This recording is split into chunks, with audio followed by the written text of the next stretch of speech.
सांगलीतील चांदोली अभयारण्यातील प्रकल्पग्रस्तांच्या पुनर्वसनाच्या मागण्यांकडे प्रशासनाने दुर्लक्ष केल्यामुळे श्रमिक मुक्ती दलाच्या नेतृत्वाखाली आंदोलन आज 32व्या दिवशी पोहोचलं आहे। प्रशासनाने मागण्यांची दखल न घेतल्याने आंदोलकांनी मंदूर येथील डाव्या कालव्याच्या पुलावर झोळवीकडे जाणारा मार्ग बेमुदत अडवून बंद केला आहे।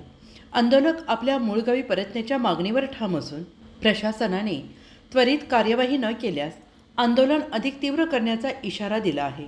महिला आंदोलकांचा यात सक्रिय सहभाग असून त्यांनी सरकारकडून ठोस निर्णयाची मागणी केली आहे। मला महिना झाला इतर रामशेने थंडी वाऱ्यात आणि ह्याने आमची दखल घेतलेली नाही। आता महिना लागू न तर वर्ष लागू आता सोडणार नाही। आता आम्ही सोडणार नाही आणि आमचा ताबा घेतल्याशिवाय राहणार नाही।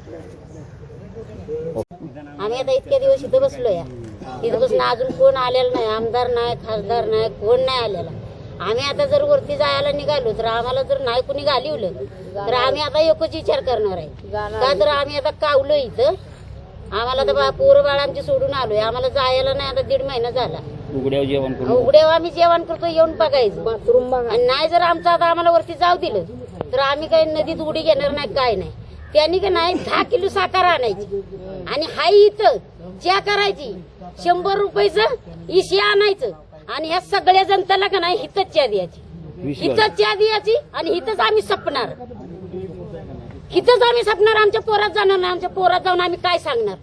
त्यांची सोय केली आम्ही, त्यासने आम्ही काय केलंय आणि त्यांचं आम्ही काय केलंय? आम्ही त्यासनी जमीन नाही घेतलेली, जागा नाही, ती उद्या आम्हाला म्हणणार आहे काय आई बाबांना आमचं करून ठेवलं म्हणून। मग आम्ही मागं कशाला जाणार? आम्ही मागं जाणारच नाही, आम्ही इथं सपणार। मग तरी सरकार का आम्ही काय येणार नाहीत, आमची पोरं येणार नाहीत, मागाय काय नाही, आम्ही सपलो का नाही जनता तर कोण सकटीत नाही त्यांच्यापाशी। मग तेवढाच त्यांच्यापाशी पर्याय, तेवढाच करायचा त्यांनी आणि आम्ही आता मागं की नाही हटणारच नाही, इथंच जाणार, सपणार आहे आम्ही नाही सपणार आम्ही कशाला। आज आंदोलनाचा 32वा दिवस आहे। श्रमिक मुक्ती दलाच्या नेतृत्वाखाली आमच्या आदरणीय डॉक्टर भारत पाटणकर यांच्या आदेशाने आज आंदोलनाचा 32वा दिवस आणि 32 दिवसामध्ये प्रशासनानं शून्य मात्र काही आमची म्हणजे कामाची दखल घेतलेली नाही आणि त्याबाबत यापूर्वी आम्ही आंदोलन करायचं, प्रत्येक 4 दिवसांना आम्हाला रिपोर्ट यायचा, केलेल्या कामाचा आढावा यायचा, पण आज अखेर 32 दिवसात कुठल्या कामाचा आम्हाला आढावा आला नाही। म्हणून आम्ही 2 दिवस रस्ता रोको केला, 1 दिवस यांचा फॉरेस्टचा वरचा जाऊन गेट बंद केला, 1 वेळा आम्ही फॉरेस्टच्या ऑफिसवर गेलो आणि आता आम्ही आर याची लढाई करायची ठरवली आहे। पण आमचे आदरणीय नेते उद्या आल्याच्या नंतर ज्या पद्धतीनं सूचना देतील, पण आम्ही त्यांना सांगितलेलं आहे की आम्हाला जी सूचना कलम आहे ते गेल्या 26 वर्षात आम्हाला कुणीही सांगितलं नाही, पण आताच्या कोल्हापूर जिल्हाधिकाऱ्यांनी त्याच्यावर ऑब्जेक्शन घेतलं आणि गेल्या 1.5 वर्षामध्ये चांदोली अभयारण्याचा प्रकल्प पूर्ण बंद केला आणि कामाचं सगळं ठप्प झालं आणि त्यामुळं 11 ते 14 कलम लागल्याशिवाय मंत्रालय पातळीवर निर्णय झाल्याशिवाय हे आंदोलन थांबणार नाही आणि थांबलं नाही तर आम्हाला कुठल्या टोकाचा संघर्ष करायला लागला तर तो आम्ही केल्याशिवाय राहणार नाही। आमच्या ज्या पद्धतीने नेत्याचे आदेश येतील त्या पद्धतीने आम्ही पुढचं कार्यवाही करणार आहे। माझं मारुती पाटील, श्रमिक मुक्ती दल राष्ट्रीय सचिव। आम्ही गेल्या 32 दिवसापासून श्रमिक मुक्ती दलाच्या नेतृत्वाखाली या ठिकाणी आम्ही लढा करत आहे, हुतात्मा स्मारकामध्ये मंदूर या ठिकाणी। पण आमच्या मागण्या मोजक्या 6 मागण्या आहेत। एक आमची मागणी महत्त्वाची आहे की 11 ते 14चं कलम लागलं पाहिजे। दुसरी मागणी आहे फॉरेस्टनं 215 हेक्टरला जवळजवळ 15 ते 16 वर्ष प्रस्ताव प्रलंबित ठेवला आहे। त्याच्यानंतर 318 हेक्टरचा जमिनीचा प्रस्ताव प्रलंबित ठेवला आहे। लोकांचा घर बांधणी 1,61,400 रुपयाचा विषय आहे। लोकांच्या मूळ गावातील चुकलेले गट नंबर, चुकलेल्या ताली आणि चुकलेले फळझाडं याची सुद्धा मोजणी झाली पाहिजे आणि आम्हाला उदरनिर्वाह भत्ता 400 रुपये महिन्याला देत होते। आता आमचं म्हणणं आहे आम्हाला सरकारी नियमाप्रमाणे 282 रुपये हे याच्या आपल्या मनोऱ्याखाली जे काही मिळतात प्रत्येक कर्मचाऱ्याला त्या पद्धतीनं सगळ्यांना लागू केले पाहिजे आणि अगदी भूमीनं असू दे, खातेदार असू दे, त्या पद्धतीनं आम्हाला पैसे मिळाले पाहिजे। 400 रुपयानं आमचं महिन्यात काही भागतच नाही।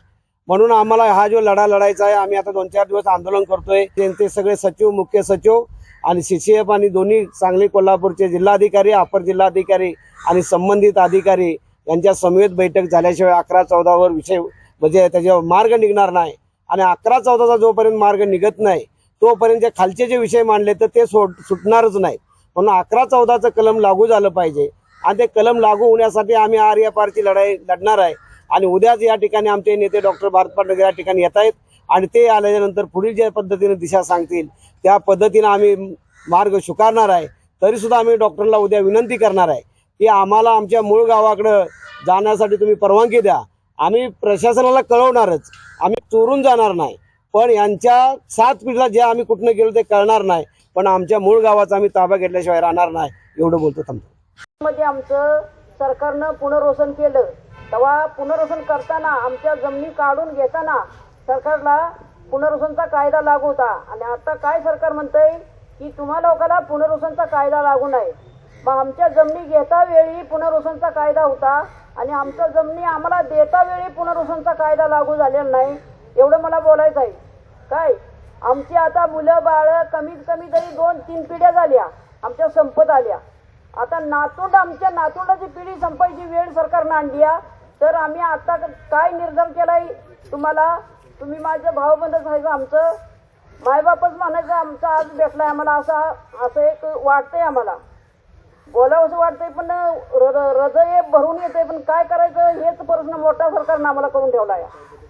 तर आमच्या मुलाबाळांचं उद्ध्वस्त झालं पण आता आमच्या नातूपतोंडाचं आम्ही उद्ध्वस्त व्हायला देणार नाही आणि आम्ही ह्या रस्त्यावरनं हलणार नाही असा आम्ही महिलांनी तर पक्का निर्धार घेतलेला आहे.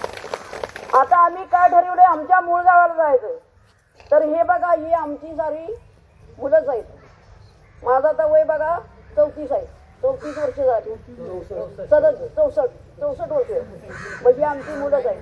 त्यांना आम्ही का नाही पोत्यात घालणार नाही.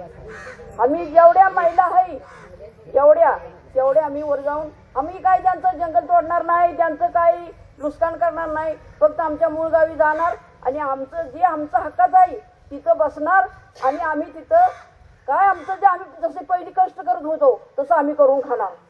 हे जर दखल घेत नाही तर आता आम्ही शेवटचा निर्णय बघा हे घेत आहे. शेवटचा म्हणजे अगदी टोकाव त्यांनी आम्हाला निर्णय आणलाय. आज आम्हाला 35 दिवस का किती झालं इथं. मग एकही माणसानं सरकारी कर्मचाऱ्यांनी एकही इथनं येऊन असं वाकून तरी बघावं ही लोक का रस्त्यावर उतरलेत. बरं आम्ही काय आदिवासी नवं, आम्ही काय वाद करणार नवं, आम्ही काय झगडणार नवं, आम्ही काय कोणाची मोडतोड करणार नवं. आमच्या नुसती पोटाला भूक आहे म्हणून आम्ही मागायला हव्या आणि ते बी आमचं त्यांनी घेतलंय. त्यांचं आम्हाला नको आहे. आम्ही म्हणत नाही की आम्हाला तुमचा बंगला बांधून द्या, गाडी तुमची मोटर कार असेल ती द्या, काय करा हे आम्ही तसं सांगत नाही. फक्त आमच्या पोटाला भूक आहे तेच आमचं घेतलं तेच आम्हाला परत द्या. याच्यासाठी आम्ही झगडायला लागलोय आणि हे झगडणं आम्ही पूर्ण केल्याशिवाय त्या मंडपातनं आम्ही बाहेर जाणार नाही असं आम्ही पक्का निर्धार केलाय. त्या महिला बंधू भगिनी आहेत ह्यानी पक्का आम्ही निर्धार केलाय. बाकी आमच्या लेकरं बाळाला आम्ही आता आजूपर्यंत काय झळ लागाय देणार नाही. हे बी त्यांनी ऐकावं द्यायला तुम्ही पत्रकारांनी बी त्यांना जाऊन पोचवावं आमचं एवढी विनंती करते आणि थांबते. धन्यवाद.